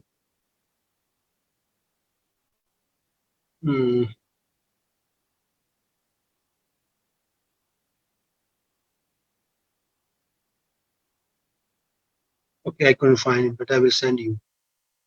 So these are the few things, like keep with your friends. I'm sorry, with your yeah, like 5, 6 simple things. I'm talking about the business.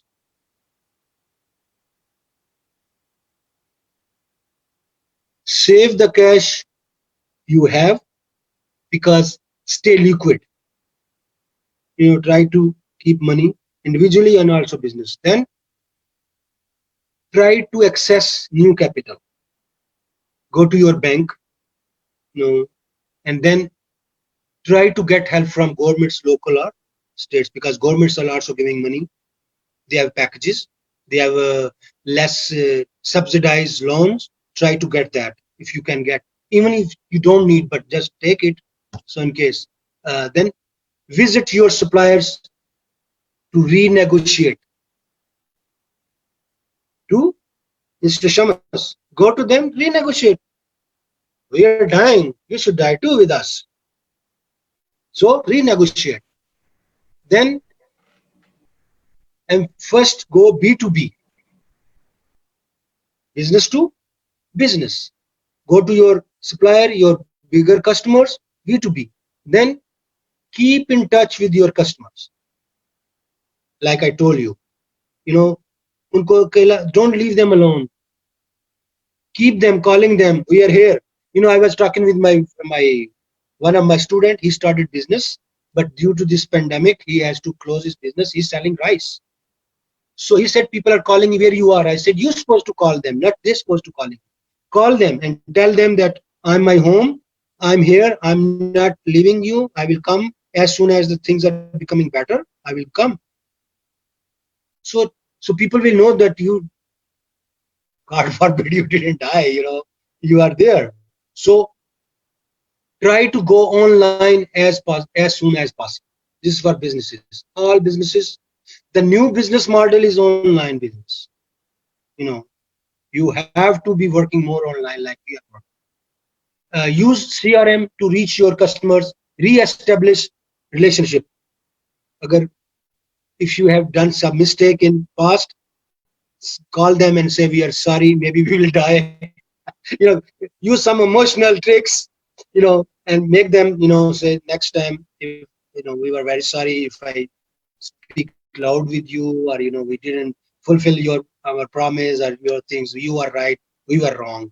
So, just say, galti maan liya. So then home delivery services with very attractive prices. I'm talking about these local businesses. So try to home deliver things with very attractive price. Don't raise your prices. Like I told Mr. Shamas, your margin will be less, but maybe your expenditure will less too, because you need something for survive. Higher customer service. It is very important. In this our areas already customer service is at its lowest. Make more customer service. Get breaks in utility bill from provider. If your bills are more, just go to the providers and tell them. In Pakistan, they are giving you like 3 months no payment, or subsidized payment. They do like that. That will make your cash flow better. Then convert your business into virtual businesses, like we are doing, I'm doing. We are teaching from homes. We are not going to universities. Then customize and showcase your product to the customers. Make their pictures or their videos, things that they know what kind of things you are selling. Then take extra hygiene care and demonstrate this to your customers.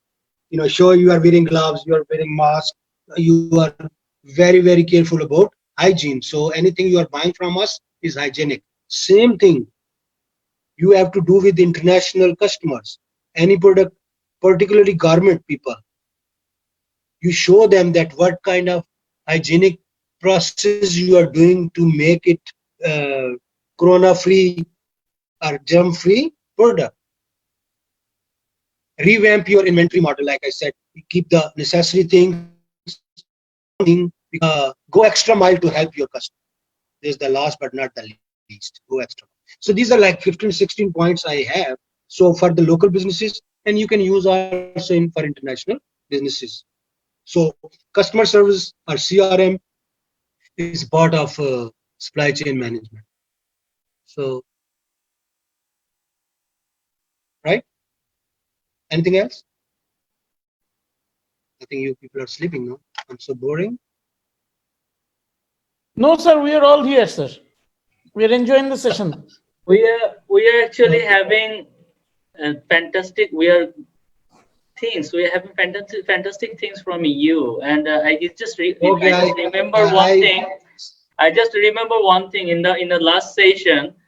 Here our one of our beloved brother here, Mr. Zubair Hassan, he was also talking about the same thing that you mentioned here, that he is also dealing with the garments industry, and they are talking with the supplier base that yes, we are also dying, you are also dying, so let's renegotiate again. So let's discuss about the price back again. So how we can get benefit out of you. So Zubair bhai, you are already here, so you just rocked, huh? So this is the reality we are practicing over here. So that's fantastic, and we are learning from things that is happening in real. So here, Mr. Ali Akbar is here. He wanted to ask some question to you. I believe he's ready with I the think we have question. already And here is Mr. Raja ready for you. how long? And I just want to share that Tanzil Bhai and Salaam Alaikum, Mr. Raja. I'm Ali Akbar Mojumdar and I'm from Medna Group of Industries. As I am working there in the Deputy Manager Supply Chain in the Planning Department, basically. And from the very beginning of your discussion, I just agree with you that the most important part of supply chain is the planning, planning, and planning. This is what we all should do. Yeah, I'm And the based on champion of this planning. planning, we all, yes, we all can run the supply chain very smoothly. But during this pandemic in Bangladesh, the concept of supply chain is really still yet to be implemented in full manner because most of us Yes, thinking about this only procurement and distribution. That's the core part I from know, I Bangladesh know, point I of know, view. I know. And I here agree. we are facing a big challenge in this case. And but right now during this pandemic situation, COVID-19, our organization is facing a big time trouble uh, here because we all actually were unaware of this pandemic condition, which will be lasting this long. So, considering this, the present situation, we all are suffering from raw material and packaging material availability. Not only us, but as well as our partner in progress, those who are suppliers of our packaging Yeah, materials and right, raw materials, agree. they are also suffering the big time. Yes, And yes, in this case, but besides that, we thanks to Bangladesh government that they have to sustain the economic condition, they actually permitted that the transport system so that we can continue our business during this that yes, so that the Bangladesh won't fall into such in bad condition. But right. the situation in somewhat cases also proves wrong, maybe proving wrong because today uh, uh, actually the people who actually affected by COVID-19, it crossed over 1600 just in one day. But Yeah, I don't know. Maybe this will. We are all hoping that this will change very soon. Just I want to yeah, know right. from you. I have the question that I want to ask. That is, what strategy should we follow during this pandemic situation that which occurs very suddenly? Because we are all thinking about raw material and packaging material for a very considering our safety and cycle stock, whichever the lead time and our warehouses stock capacity. Considering that, See, I we are think you all should, keeping our stock in that in manner. my opinion, you should be a little bit more innovative. And I don't know exactly, what kind of business you are doing, but you should be like become more innovative. Packaging, sometime what you are selling. Sorry, I couldn't understand. You're selling what? Your product is? Yeah, I'm talking about that we are suffering from raw material and packaging material because we are in a FMCG Uh, business, Mr. the fast Akbar, moving No, I consumer want goods to. business. Mr. So Akbar, Mr. Raja is asking that what type of industry you are actually representing here. So, what is your product and services? This is what he's asking. FMCG, nah, our product is fast moving consumer goods. That is the daily necessity of the people. Which one? Oh yeah, I know. What we call, yes, Yeah, I will tell yeah. you one thing. I was buying yogurt from Nestle, and I see suddenly they're changing the packaging. They become like different packaging, even though doesn't look good, but they are. So you should be very innovative and do things.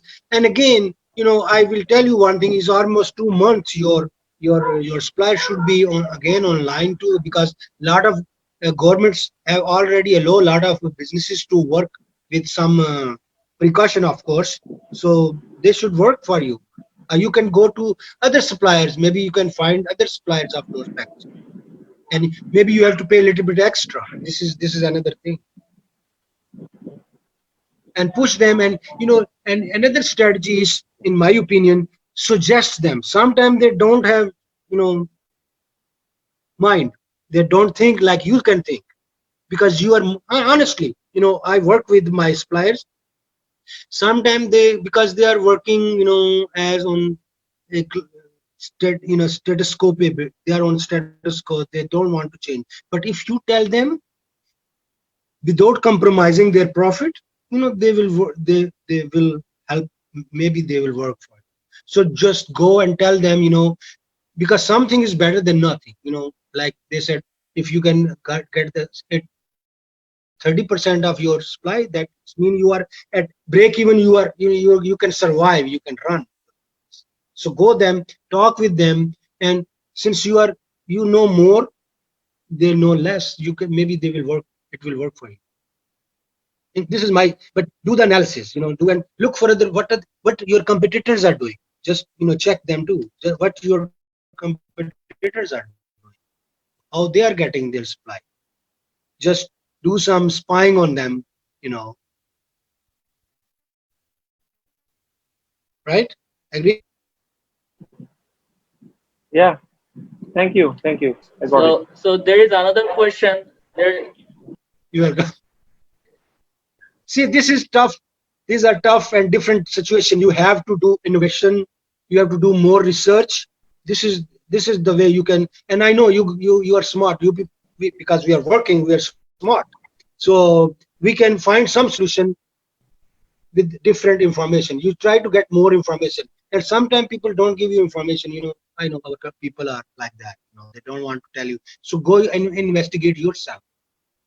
Instead of getting information from them, just go to the हम पंजाबी में उर्दू में कहते हैं झूठों के घर तक जाओ. Go to the home of, go to the horse's mouth. वहां से सुनो कि क्या information. All right, thank you. Great. So there is another question. Any other question? Because I'm get tired. Yeah, it's all. My. So there is another question that is coming from Mr. Ariful Islam. Yes, I can see that. Arif Islam, he just came in. Yeah. Walaikum assalam. Really grateful to meet with you as a supply chain expert. Thank you. My question, now we are food and beverage company. I am working as a head of material management. Due to pandemic situation, this time our company season is peak period, but sales has dropped due to corona issue. We are facing material management problem. Actually, our all material, raw and packaging material come from Europe based on lead time 4 months, and Asia country 3 months. Yes.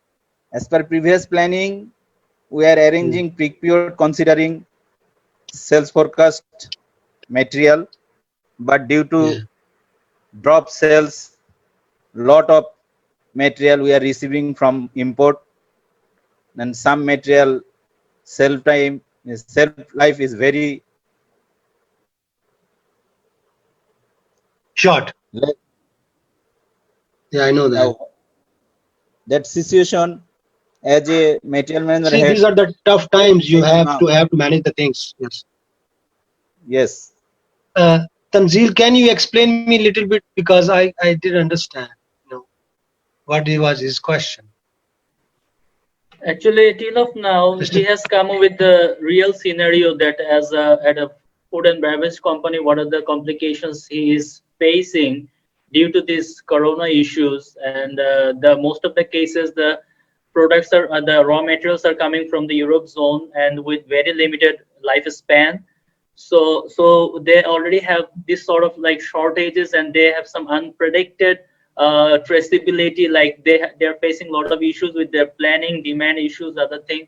So what as a material management expert is as a material expert, a management professional, what would be the best remedy to do at this moment right now to survive with the situation? Okay, as I can understand, there's a shortage of raw material because it's coming from Some Europe. So shortage, Europe some don't have. shortage of raw material and some excess. Yeah, some excess. Yeah, it happens. I know it happens because. So then you work on shortages and try to get rid of excess. Can you do that? Sorry, I could not understand your question. Arif bhai, See, the thing is like, let me help you. Let me help you because there is network issues. So let me help you in that way. যে এই যে আপনার যে shortage আর যে surplus যে ইস্যুসটা আছে, তো এখানে কি আপনি শর্টেজটাকে কি আপনি কোনোভাবে মিটিগেট করতে পারবেন বা সারপ্লাসটাকে দিয়ে কি কোনোভাবে অ্যাডজাস্ট করে, whether it is possible to adjust in between this thing and make into a parallel situation like this? Is it possible in your case? Possible only for packaging material, but raw material shelf life, if not consumed, then shelf life will be expired. This is the I threat for me. understand that you are in big dilemma because actually what happens, some raw material is coming from Europe and some locally, and they mix it and make the product. So their local product they have, but their imported is not. So they are no stuck. So some material is becoming expired, and some material they don't have. This is a very scary situation. I will tell you one thing. So I will tell you one thing. What should your company should go back to your supplier, local supplier, and tell them that we have this issue, and get as much as concession or something from them. What is the things you have expiration? Sugar? No, chemicals? Flavor, some pulp. There our company is food and beverage and juice product. What company you are? What you are making juice? Juice and beverage. Yeah, juice and carbonated beverage. Yes, carbonated beverage. What you don't have carbonated, and you don't have the concentrate. Sorry, you don't have the concentrate. Your concentrate come from Europe. Yeah, beverage, carbonated beverage flavor come from Okay, Europe. which company you are? You are not Coke and Pepsi, right? Yeah, our brand name is Mojo, Clemon, like that Coke and Pepsi. It is a franchise. Our Your flavor franchise come from German Farmanis. Mr. Raja, this is actually a local manufactured brand. Very famous here in our country. Yeah, but also export quality. They're also exporting from our country to other countries in the world. Yeah, actually, I will tell you one thing. They should airlift their raw material from Europe. That's the only choice you have. If you want to save two things: your customers, your sales, and your material which is going to expire. So you have to airlift that. Or if you have some alternative from India or from China,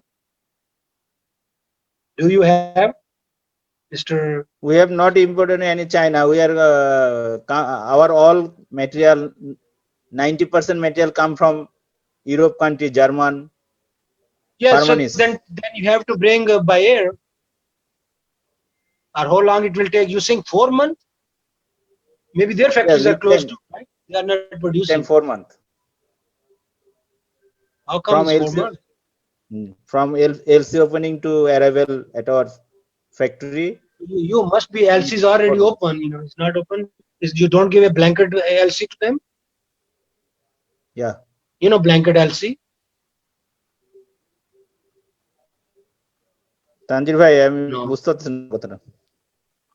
Yeah, but you have to do something to decrease your lead time. That is the only thing you can do, and then you trade off. Trade off means you sit down and make a list that how much loss we have by expiration of this thing, and how much we are going to money spent by airlifting. So if airlifting is less than expiration, then you go by airlifting. If not, then you check another factor, your customers and your sale. So you have to make a balance sheet that you have to airlift it. Yeah, you have to uh, try to buy from some other countries, because you are not a franchise. You can use some other product too. I mean, other alternative product too, in my opinion, because I worked for Pepsi 5 years. I know that. Okay. So you can use. Thank you, sir. Thank you for your nice suggestion. I hope, because it is, a lot of people have these issues, which is, I am afraid there is no quick solution for that, and I know a lot of people will get a lot of losses. I know that this is like a emergency situation, is like war situation, right, Tanzil? Yes, absolutely. In that case, what's happening when we are discussing about this thing, that time actually it reminded that I'm thirsty. And I went to get I requested my daughter to get a juice for me. So I instantly I Yeah. got this Milo for me. My daughter brought me this Milo. And this is manufactured in Malaysia. But the thing, Yeah. this straw was earlier that was made by plastic, and that was actually imported from China. And this time Yeah. I found this one into a paper made one. So what they Yeah. did, See, and this called innovation. exactly, This is called innovation. this paper made thing. Another thing Actually, is, they are another, making this one yeah, into Malaysia. So ultimately, what's happening? yeah, This is also saving them from this pandemic. They are having the source from the country. At the same time, that is also environment friendly, and that is called innovation. Thank you very much, because this is something that we can learn from this situation. That truly yeah. that will See, truly this, make us a they are smart. saying there's always silver lining in the problems. See, this is silver lining. We say that invention is the mother of necessity. So you invent things when you need those things. Like, they, instead of plastic, they made the paper one, and it is very, very environment friendly paper. It's just finish it. And you have the paper, because I know you have the paper. You could. Okay, sir. I think I should leave now. It Yes, was a pleasure talking with you. I was not that was thinking an it is amazing so session. long. That was, yeah, I told you earlier. I told you earlier that every time I make the plan for 90 minutes, but it always take up to like 2 hours. So half an hour is always No, it's buffer. okay. It's okay. There's some. We should divide this in things like 2 time. Maybe. So, inshallah, if you have questions, and I will tell you one thing. No one has every answer. Keep this in mind. And particularly when you are in a situation, you are more into that. You can give more better. We can give the journal things. I give you the guidelines, but ultimately these are you people who are doing the things. This is my opinion. Very true, and that is the beauty of all learning. So that was amazing having you with us today, because we learned so many things, and we learned a trend. We learned through this time series analysis, because you have started when we didn't know anything. Even when we started that time, actually I was not even born. So that is something that the expertise and experiences, that is the expertise and experiences that will help us to decide the future, because you know the basic things. You are expertise with the typewriter. At the same time, you also use this computer. So I know. Computer PC come in front of me. True. When So we were this is going the university, beauty. there was no PC. We were working on mainframe. Exactly. So that's the reason why when there is a situation like this, you know how to go back to the I mean the basic mode. Yeah, so there we know with that time previously we know how to write the See, I letters, will but tell you one our thing. kids doesn't know about this. I will tell you one thing. We can survive even without phone, because we used to landline phone. So but maybe. Okay, sir. So thank you so much, and I would like to request you all to turn your camera on, because we need to frame this session we need to keep is with us because Mr. Isra Raja is here with us today. What to do? What do you want me to do? You just keep like this, smiling, and we want to frame your photo with us. That's Okay. it. We want to Yeah, keep it remembered. I was always telling that teachers are becoming actor. They are like, we are in entertainment business. Yeah, We are very like, true, and that's the reason why we are performing. you are Honestly. evergreen. You are evergreen with us. So let's make it happen. And at the same time, it's like the thing is like I also shared the link into your group. So I would like to request you to please approve my request so that other people who couldn't manage themselves to witness this session, it will be helpful for them in the later time. And let's all please leave the camera. So let's take a snap. Let's make the memory for long time. Inshallah. Inshallah. And I believe we have that was the just beginning. There are a lot of things that we will be able to learn from you in the coming days. So Inshallah. so next time, inshallah, we'll get you for again back with us, inshallah. So All of okay. you are requested to pray for us for come back normal situation. Yeah, I know everyone is, but I know. But yeah, don't please. get nervous, because when you become nervous, you will do more. Maybe you do more mistakes. So I know it is natural. Becoming nervous is natural. So I'd like to request you all to please open your camera so that we can take this on as a casual gesture that I always used to say. So let's frame it like that. So let's frame it like that. So be ever youth, and let's be evergreen with our evergreen personality here with Mr. Isra Raja. So thank you so much for being with us, and that was really an amazing session with you. We all loved the session and hope to see you again back with us. And as we wish and pray for your long life with healthy smile. Stay home, stay safe. Ameen. Assalamu alaikum. Assalamu alaikum, everyone. Thank you all for being here for the session 8 of Later Inside Out with Tanzil. This time, Mr. Isra Raja was with me, and that was really amazing session with all of us. I believe you all enjoyed, and hope to see you back again on 22nd GMT Bangladeshi time 4 p.m. with Dr. Mudassir Ahmed, and he will be discussing about the demand planning and forecasting issues during the crisis moment. And I believe you all will be joining with us in this session. That will be another big session, and we will be learning back again with a lot of new things there. And likewise, Mr. Isra Raja, he is another resource, another global resource and guru and mentor at the same time for the supply chain people around the world. So hope to see you on 22nd. Till then, stay safe at home, stay healthy, and keep praying for each and everyone in the world. So let the Almighty make rescue and cure the world as soon as possible. Thank you so much. Stay safe with a healthy smile. Assalamu alaikum. Take care. Bye-bye. Assalamu alaikum. Thank you. Bye-bye. Okay, bye-bye. Kiva. Yes, exactly. Okay, bye. Okay, bye bye. Bye. Thank you. Assalamu alaikum. Thanks for watching. Please like, share, and subscribe to my channel, and don't forget to press bell icon. Thank you.